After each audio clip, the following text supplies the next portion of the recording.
కృష్ణా జిల్లా గుడివాడలో అర్ధరాత్రి హై డ్రామా నెలకొంది. జనసేన దిమ్మను టీడీపీలోని బీసీ సంఘానికి చెందిన వ్యక్తి పగలగొట్టాడని జన సైనికులు రోడ్డుపై బైఠాయించారు. గుడివాడ నాగవరప్పాడు వంతెన వద్ద జనసేన పార్టీ దిమ్మను టీడీపీ పార్టీలోని బీసీ సంఘానికి చెందిన వ్యక్తి పగలగొట్టాడని జన సైనికులు ధర్నా చేస్తున్నారు. గత వైసీపీ ప్రభుత్వంలో గుడివాడ బీసీ సంఘం అధ్యక్షుడు దారం నరసింహారావు అనే వ్యక్తి గత మే నెలలో జరిగిన ఎన్నికలకు 2 నెలల ముందు వైసీపీ పార్టీ నుండి టీడీపీలోకి జాయిన్ అయ్యారు. తెలుగుదేశం ప్రభుత్వం అధికారంలో వచ్చిన తర్వాత నుండి దారం నరసింహారావు బీసీ సంఘం తరపున పలు కార్యక్రమాలు నిర్వహిస్తున్నాడు. ఈ సందర్భంగా నిన్న సాయంత్రం గుడివాడ హనుమాన్ జంక్షన్ రోడ్లో గల నాగవరప్పాడు వంతెన వద్ద గల జనసేన పార్టీ దిమ్మను దారం నరసింహారావు పలుగుతో పగలగొట్టేందుకు ప్రయత్నించాడన్న విషయం తెలిసిన జన సైనికులు ఆ ప్రాంతానికి భారీగా చేరుకున్నారు.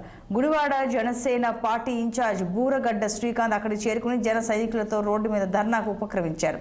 తమ పార్టీ నాయకుడు పవన్ కళ్యాణ్ సంయమనం పాటించాలని అన్ని విషయాల్లో చెబుతుండగా తాము అదే పాటిస్తున్నామని దారం నరసింహారావు అనే వ్యక్తి కక్షపూరితంగా జనసేన దిమ్మను పగలగొట్టడం తమ మనోభావాన్ని దెబ్బతీసిందని శ్రీకాంత్ తెలిపారు. అతనిని వెంటనే పార్టీ నుండి సస్పెండ్ చేసే వరకు తాము ఈ నిరసన కార్యక్రమాన్ని కొనసాగిస్తామని గుడివాడ జనసేన ఇన్ఛార్జ్ పేర్కొన్నారు. ఈ సంఘటనతో గుడివాడ నాగవరప్పాడు వంతెన తర్వాత భారీగా పోలీసులు చేరుకుని పరిస్థితిని సమీక్షించారు. నువ్వు కట్టుకున్నావు, మేము డబ్బులు అయితే మేము కట్టుకున్నాం. నువ్వు ఎందుకు బాధపడుతున్నావు? నీకు ఎంత కావాలి?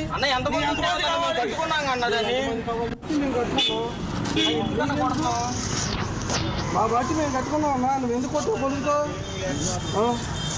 2024 సాయంత్రం 5 గంటల సమయంలో స్థానిక గుడివాడ నాగవరప్పాడు సెంటర్లో ఈ మధ్యనే కొత్తగా ఏర్పాటు చేయబడ్డ జనసేన దిమ్మను దారం నరసింహారావు అనే వ్యక్తి గడ్డపల్లికి పొడిచి దాన్ని ధ్వంసం చేయడానికి ట్రై చేశాడని చెప్పి దాని నిమిత్తం జనసేన నాయకులు కార్యకర్తలు వచ్చి ఈరోజు పోలీస్ స్టేషన్లో రిపోర్టు ఇవ్వడం జరిగింది. దీనికి సంబంధించి చట్టపరంగా కేసు రిజిస్టర్ చేసి చట్టపరమైన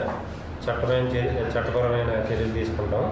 గుడివాడ పట్టణంలోని నాగవరపాడు సెంటర్లో జనసేన పార్టీ అభిమానులు అయినటువంటి కొంతమంది యువకులు ఎవరైతే పవన్ కళ్యాణ్ గారిని అభిమానించి ఎస్సీ సామాజిక వర్గానికి సంబంధించి, అలాగే బీసీ సామాజిక వర్గానికి సంబంధించి, అలాగే కొంతమంది కాపులు సామాజిక వర్గానికి చెందిన యువకులు ఇక్కడ అందరూ గత నెల అందరూ ఒక సమావేశం ఏర్పాటు చేసుకుని జనసేన పార్టీకి సంబంధించిన జెండా దిమ్మని ఇక్కడ ఏర్పాటు చేయడం జరిగింది. కానీ కొంతమంది వ్యక్తులు ఎవరైతే ఇక్కడ ఆధిపత్యం చేయడానికి, యువకుల మీద దాడి చేయడానికి కారణమైనటువంటి ఒక యువకుడు ఏదైతే ఇక్కడ దాడి చేయటం, అలాగే పలుగు పట్టుకుని ఇక్కడ కుర్రోళ్ళ మీద దాడి చేసి ఏదైతే జనసేన పార్టీ దిమ్మని పగలగొడటానికి ప్రయత్నం చేస్తే వీళ్ళందరూ ఎదుర్కోవడానికి ఈ రోజున చూసాం. పవన్ కళ్యాణ్ గారు జనసేన పార్టీ స్థాపించి కులాలకి మతాలకి వ్యతిరేకంగా అందరూ కలిసి ఉండాలని చెప్పి ఈ రోజున అందరూ జనసేన పార్టీ మలయాళ సూపర్ స్టార్ మోహన్